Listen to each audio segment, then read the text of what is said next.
मैं नीता मिश्रा कक्षा 9, 10 और 12 के विद्यार्थियों को हिंदी व्याकरण के अंतर्गत अलंकार का परिचय करा रही हूँ।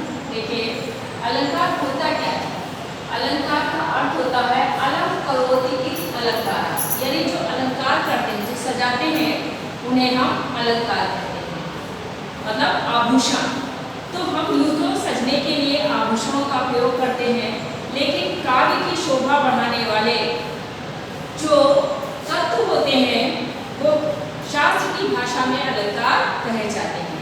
यानी व्याकरण शास्त्र की भाषा में काव्यों की शोभा बढ़ाने वाले तत्वों को अलंकार कहते हैं। अलंकार के भेद कितने होते हैं? अलंकार के भेद दो होते हैं, यानी एक तो शब्दालंकार और दूसरा अर्थालंकार। अब शब्दालंकार क्या होते हैं? शब्दालंकार जब काव्य में शब्दों के माध्यम से अलंकरण होता है, यानी उनकी सजावट होती है, उनमें निखार आता है, तब वो शब्दालंकार होते हैं। इसके माध्यम से, शब्दों के माध्यम से, इसीलिए इसका नाम शब्दालंकार है।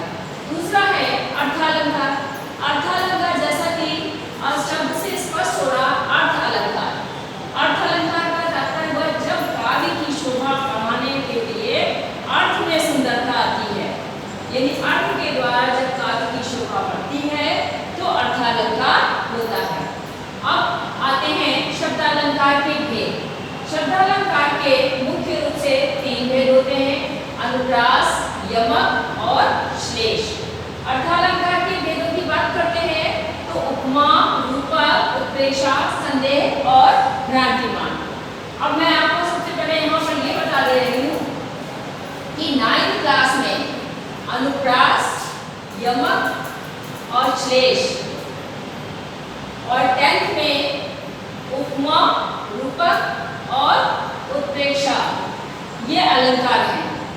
लेकिन आपको पढ़ने सभी हैं, पढ़े इसलिए सभी हैं क्योंकि आपके कोर्स में क्या है उससे आपको मतलब नहीं है, क्योंकि ये बेसिक जानकारी है और आपको आगे तक काम आने वाली है। आगे आप जब कभी किसी कंपटीशन वगैरह में जाएंगे तो आपको अगर बेसिक नॉलेज रहेगी, जानकारी रहेगी, तो आप अलंकारों को अच्छी तरीके से पहचान लेंगे। और फिर दूसरी बात ये है कि जब आप काव्य खंड पढ़ते हैं हिंदी में, तो उसमें ये नहीं देखा जाता है कि व्याकरण के खंड में आपके कितने अलंकार दिए गए हैं। उसमें सिर्फ ये देखा जाता है कि कौन सा अलंकार उसमें से छांटना है, कौन सा अलंकार उस पंक्ति में है, उस काव्य के खंड में कौन सा अलंकार है, ये आपको बताना होता है। तो इसलिए ये सभी अलंकार आपके लिए आवश्यक है। इसके अलावा भी बहुत से अलंकार होते हैं, लेकिन हम यहाँ पर सिर्फ आपको इतना ही पढ़ाएंगे।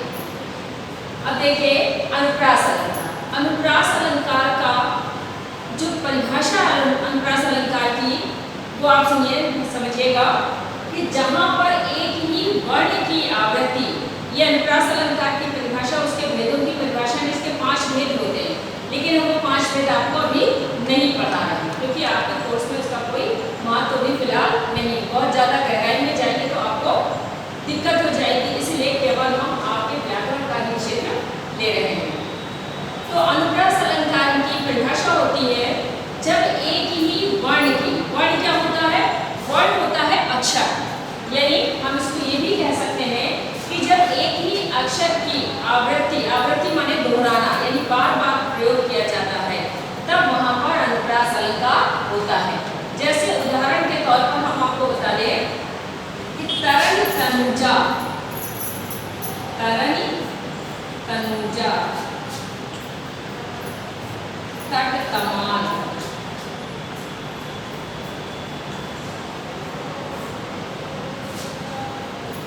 तरुवर, बहुछाये।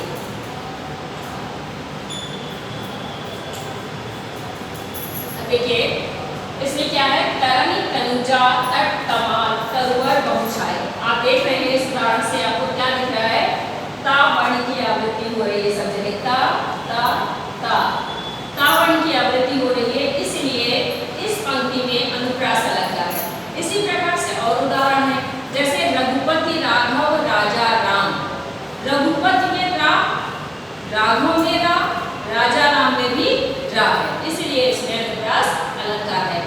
ऐसे बहुत से उदाहरण हैं, जैसे हम आपको 2-3 बता दे रहे हैं। जैसे एक और बता रहे हैं, बाल भी विशाल विकराल ज्वाल। तो बाल भी विशाल विकराल, ये तीनों में वा वर्ण की आवृत्ति हो रही है, इसलिए यहाँ पर अनुप्रास अलंकार होगा। उसके बाद आता है यमक अलंकार। यमक अलंकार में क्या होता है कि यमक अलंकार में शब्दों की आवृत्ति होती है। यमक अलंकार में जब एक ही शब्द एक से अधिक बार प्रयोग किया जाए और उनके अर्थ अलग अलग हों। फिर से ध्यान दीजिएगा, यमक अलंकार में एक ही शब्द की आवृत्ति एक से अधिक बार होती है और उनके अर्थ अलग अलग होते हैं, तब वहाँ पर यमक अलंकार होता है। इसमें एक विशेष बात याद रखने की ये है कि यमक अलंकार में अधिकांशतः शब्द जोड़े से आते हैं। जोड़े से का मतलब एक साथ आ जाते हैं अधिकांशतः, ये जरूरी नहीं कि हमेशा ही आए, पर होता है। यमक अलंकार में अधिकांशतः जो होते हैं एक ही शब्द जोड़े से आता है। जैसे हम आपको यहाँ पर बता रहे हैं उदाहरण, कनक कनक,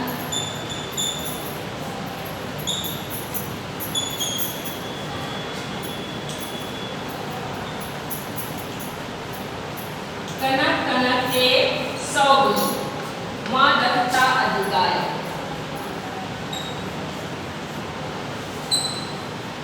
हमको ये पूरा लिखने की आवश्यकता नहीं है आपको समझाने के लिए, लेकिन हमने लिख दिया।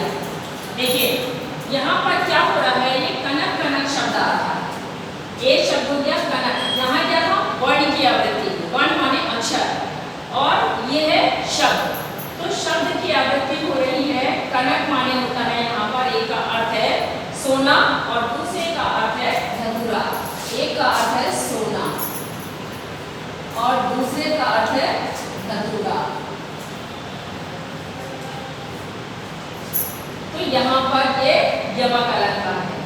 कनक कनक के 100 गुनी, माँ दत्ता अधिकार। हम आपको इसका अर्थ बता दे रहे हैं इसलिए कि आपको इसमें दिक्कत ना हो कि कनक कनक के 100 गुनी, यानी कनक यानी अगर धतूरा का सेवन लोग करते हैं, अगर धतूरा कोई खा ले, उसकी जो है मात्रा 100 गुनी हो जाए, यानी आवश्यकता से अधिक हो जाए। क्योंकि आजकल जो दवाइयाँ भी दी जाती हैं उसमें भी ड्रग्स होते हैं, पर वही ड्रग्स अगर ज़रूरत से ज़्यादा बढ़ जाते हैं तो वो हानिकारक होते हैं। तो यहाँ पर क्या बता रहे हैं, कनक माने धतूरा है, तो धतूरा की मात्रा यदि 100 गुनी हो जाए, यानी आवश्यकता से अधिक हो जाए, यदि अधिकांशता बढ़ जाए, तो क्या होता है, माँ दत्ता अधिकार, तो उसकी मादकता और अधिक बढ़ जाती है। इसके आगे की लाइन है, या खाए गौराए, या खाए गौराए जब या पाए गौराए, यानी जब उसको खा लेता है व्यक्ति तो वो मदमस्त हो जाता है, उसकी मानसिक स्थिति खराब हो जाती है। दूसरी तरफ इसका कनक का अर्थ क्या प्रयोग हो रहा है, सोना। सोना यानी संपत्ति, धन दौलत। ये व्यक्ति के पास यदि आवश्यकता से अधिक हो जाता है तो भी उसका मादकता आ जाती है। मादकता यानी अहंकार आ जाता है। या पाए गौराए जब, कि उसको पाकर के व्यक्ति गौरा जाता है, यानी उसकी भी मानसिक स्थिति खराब हो जाती है, यानी उसके अंदर भी अहंकार आ जाता है। तो ये हुआ आपका यमक अलंकार। यमक अलंकार में हम आपको दूसरा एक और उदाहरण बता रहे हैं, जिसमें हम आते हैं अगले उदाहरण की ओर।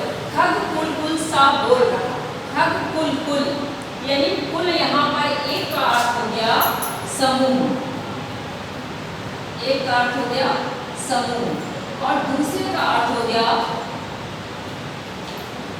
कलरव, यानी पक्षियों की आवाज। क्या है, खग कुल कुल सा बोल रहा है, यानी पक्षियों का समूह कलरव करता हुआ बोल रहा है, यानी गुंजन कर रहा है। तो अब ये खग कुल कुल आपको यमक अलंकार समझ में आ गया होगा कि इसमें अधिकांशतः जोड़े से शब्द आते हैं और उनके अर्थ अलग अलग होते हैं। अब हम चलते हैं अगले अलंकार की ओर, श्लेष। श्लेष का अर्थ होता है चिपका हुआ, यानी एक ही शब्द के जब कई अर्थ निकलते हैं वाक्य के आधार पर, अर्थ के आधार पर, तो वहाँ पर श्लेष अलंकार होता है। फिर से परिभाषा पे ध्यान दीजिए।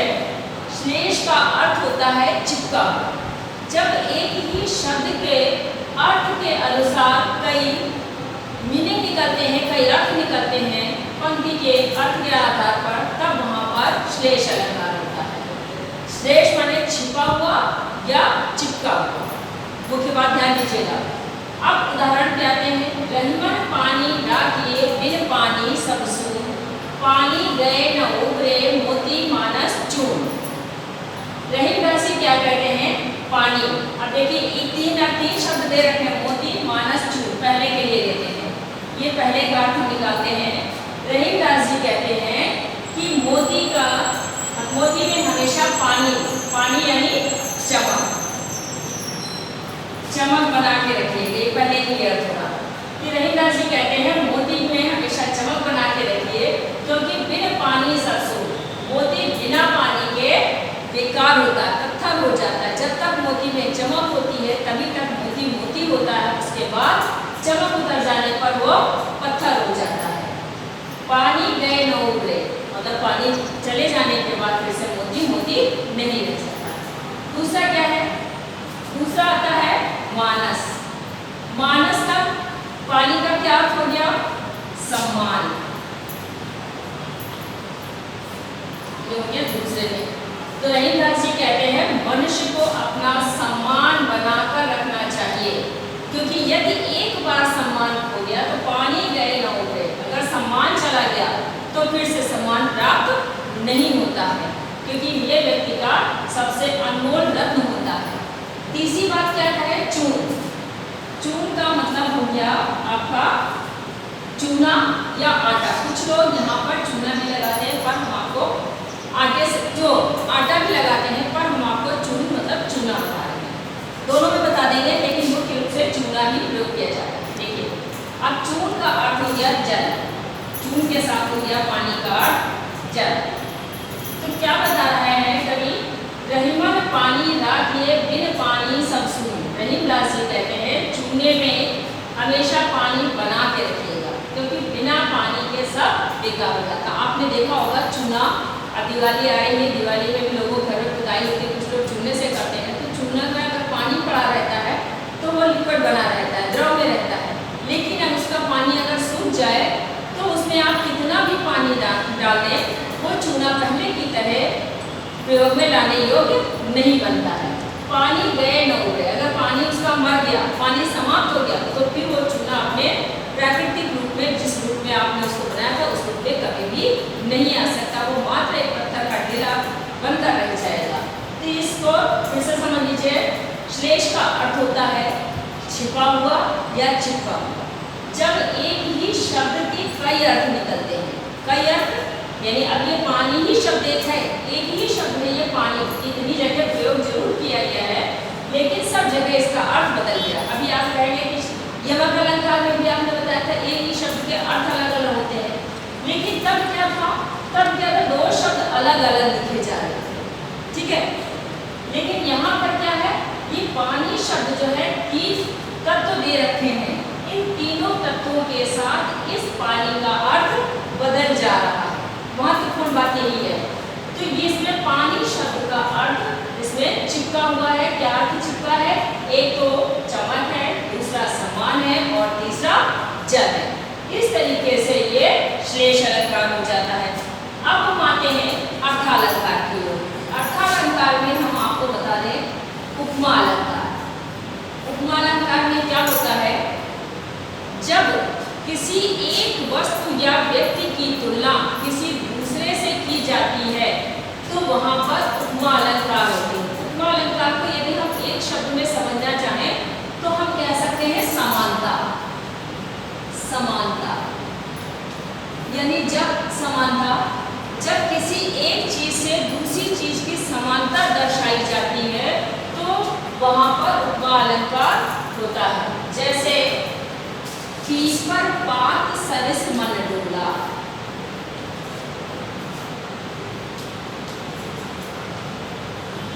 सरिस मन डोला। अब इसमें क्या बता रहे हैं कि पीपल पात सरिस मन डोला, यानी पीपल के पत्ते के समान मन चंचल हो गया। यहाँ पे समानता दर्शाई जा रही है। तो पीपल पात सरिस मन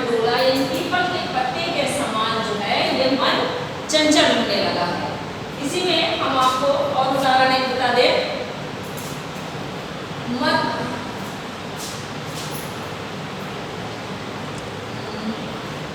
दूसरा उदाहरण हम आपको बता रहे हैं, मुख चंद्र तुम्हारा देख सके। मुख चंद्र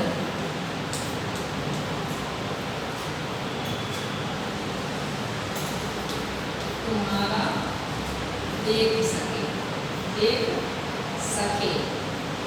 आगे की पंक्ति नहीं लिख रहे क्योंकि इसमें ही काम चल रहा है। मुख चंद्र तुम्हारा देख सके, यहाँ पर कोई ऐसा शब्द नहीं जिससे आपको समानता स्पष्ट हो रही हो, लेकिन होता क्या है, यहाँ पे जो कल्पना है कवि की, वो क्या कह रहा है कि तुम्हारा चंद्रमा के समान, समानता दर्शाई जा रही है। हमने एक शब्द आपको बताया था कि उपमा को आप समानता से याद कर सकते हैं, लेकिन इसकी पूरी परिभाषा क्या होती है कि जब उपमे में उपमान की समानता दर्शाई जाती है, यानी एक चीज की दूसरी वस्तु से समानता की जाती है, तुलना की जाती है, तब वहाँ पे उपमा अलंकार होते हैं। यहाँ मुख की समानता किससे दर्शाई जा रही है? चंद्रमा से। जहाँ समानता दर्शाई जाती है वहाँ उपमा अलंकार होता है। तो ये चंद्रमा और मुख में समानता दिखाई जा रही है, इसलिए ये उपमा अलंकार है। उसके बाद हम आते हैं रूपक अलंकार के लिए। रूपक अलंकार, रूपक अलंकार में क्या होता है, जब उपमे में उपमान का भेद रहित आरोप होता है। भेद रहित आरोप से तात्पर्य ये होता है कि जब दोनों में कोई अंतर दिखाई ना दे, तब वहां पर रूपक अलंकार होता है। इस रूपक अलंकार में उपमे और उपमान में कोई भेद नहीं होता है। जैसे चरण कमल बंदो हरिराई, चरण कमल बंदो हरिराई। इसमें क्या बताया जा रहा है? चरण कमल बंदो हरिराई। चरण कमल, या कवि जो है क्या वर्णना करता है कि मैं अपने प्रभु के कमल रूपी चरणों की, कमल रूपी समानता आ गई थी यहाँ, और यहाँ रूपी शब्द आ रहा, ध्यान दीजिएगा। तो ये भेद रहित आरोप होता है। रूपक में क्या होता है? भेद रहित आरोप होता है।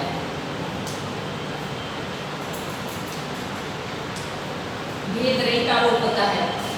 तो आपको पूरी परिभाषा कैसे लिखनी है? जब में उपमान का भेद रहित आरोप होता है तो रूपक अलंकार होता है। आपने समझ लिया केवल इससे कि भेद रहित आरोप। अब आपको यहाँ पर स्पष्ट हो गया कि ये कमल और चरणों में कोई भेद नहीं है। जैसे कमल है वैसे ही चरण, तो कमल रूपी चरणों की वंदना करता है कवि। तो यहाँ पर रूपक अलंकार है। उसके बाद आता है उत्प्रेक्षा अलंकार। उत्प्रेक्षा में क्या होता है? उत्प्रेक्षा में संभावना होती है। एक शब्द में समझिए इसको, संभावना होती है। अब इसको हम पूरा परिभाषा आपको बता दें।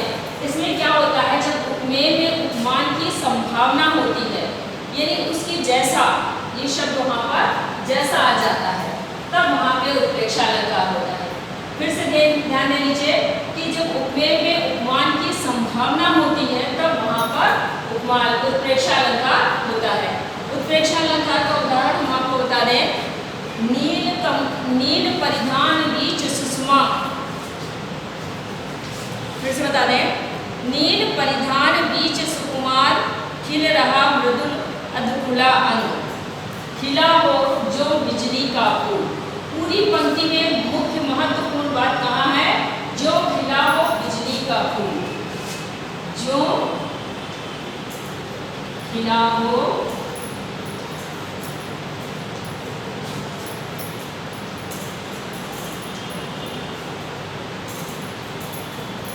बिजली का फूल। अब देखिए यहाँ पे क्या बताया रहा है, केवल इतनी पंक्ति में ही आपको अलंकार मिला।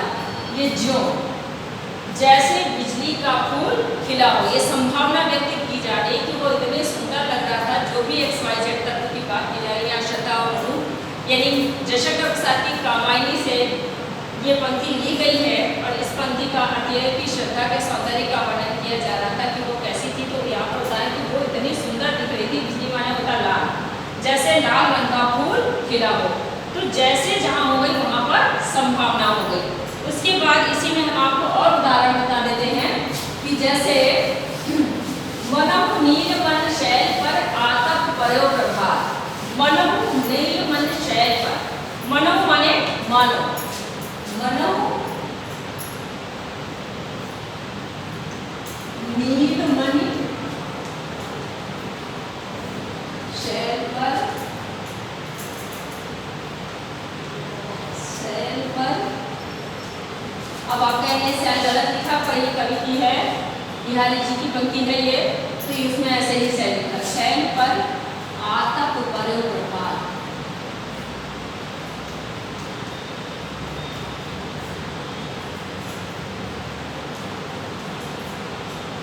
अब देखिए इसमें क्या है, मनहु नीलमन, मानो नीली मणियों के पर्वत पर प्रातःकाल सूर्य का प्रकाश पड़ रहा हो, प्रातःकाल सूर्य का प्रकाश पड़ रहा हो, ये मनहु शब्द आ गया। अब हम आपको इसको बता दें पहचान कैसे कर सकते हैं। ये बहुत आसान है, सबसे आसान अगर आप कहेंगे तो आपको उत्प्रेक्षा ही लगेगा, और है तो सभी सब आसान। एक एक शब्दों में हमने आपको परिभाषा बताई। इसमें क्या है, मनु जनु, पहचान के लिए मनु जनु, मानो जानो, मनहु जनो, यानी इससे जितने भी रिलेटेड शब्द आते हैं मानो के लिए, मनहु, इतने ये शब्द जो है ये उस पंक्ति में अवश्य होंगे जिसमें उत्प्रेक्षा अलंकार आपको पहचानना होगा। उसमें जहां पर ये शब्दों का प्रयोग करके पंक्ति लिखी हो वहां पर आप आंख मूंद करके उत्प्रेक्षा अलंकार लिख सकते हैं। तो ये हो गए आपके उत्प्रेक्षा अलंकार, ये हैं आपके कोर्सेज में। बाकी हम आपको आगे के बारे में अगर आवश्यकता हुई तो काव्य के साथ में पढ़ाएंगे। जो शेष रह गया है अलंकार वो हम उसको जब काव्य पढ़ाएंगे तो उसके बीच में समझा देंगे। ये व्याकरण संबंधित कोर्स का जो मैंने आपको पढ़ा दिया है, इसको पढ़िएगा और आप ऐसा करिएगा, अपनी काव्य की बुक खोलिएगा, उसमें जो भी कवि की रचनाएं हैं काव्य खंड में, उनमें आप अलंकारों को स्वयं से, इन अलंकारों को तो ढूंढ करके आप उसको बार बार अभ्यास कर सकते हैं पहचानने का। तो इसमें दो तरीके से क्वेश्चन आता है, एक तो आ जाता है किसके लक्षण और उदाहरण लिखिए, दूसरा आता है उदाहरण दे देते हैं और उसको आपको पहचानना होता है। आपके सामने समस्या ये होती है कि आपको अर्थ नहीं पता होता तो आप कैसे पहचानोगे, तो उसका हमने आपको बता दिया कि यहाँ पर समानता दर्शाई जाती है, इससे सा शब्द का भी प्रयोग कर दिया जाता है, सा शब्द का भी प्रयोग है, सा। तो ये सरी से सा यानी जो समानता दर्शाने वाले शब्द हैं वो उपमा अलंकार में प्रयुक्त किए जाते हैं। तो इससे आप पहचान लेते हैं। रूपक में भेद रहित आरोप होता है, यानी कोई अंतर नहीं होता, रूपी शब्द का प्रयोग होता है। सबसे महत्वपूर्ण बात है जब रूपी शब्द का प्रयोग होगा तब रूपक अलंकार होगा, यानी भेद रहित आरोप होगा। उत्प्रेक्षा अलंकार में क्या होगा, संभावना होगी, में और उपमान में संभावना होगी। तो जब संभावना के स्थिति होती है तब उत्प्रेक्षा अलंकार होता है, ये हमने आपको बता दिया। अब ये यहीं पर समाप्त करते हैं, अगला वीडियो फिर अगली बार।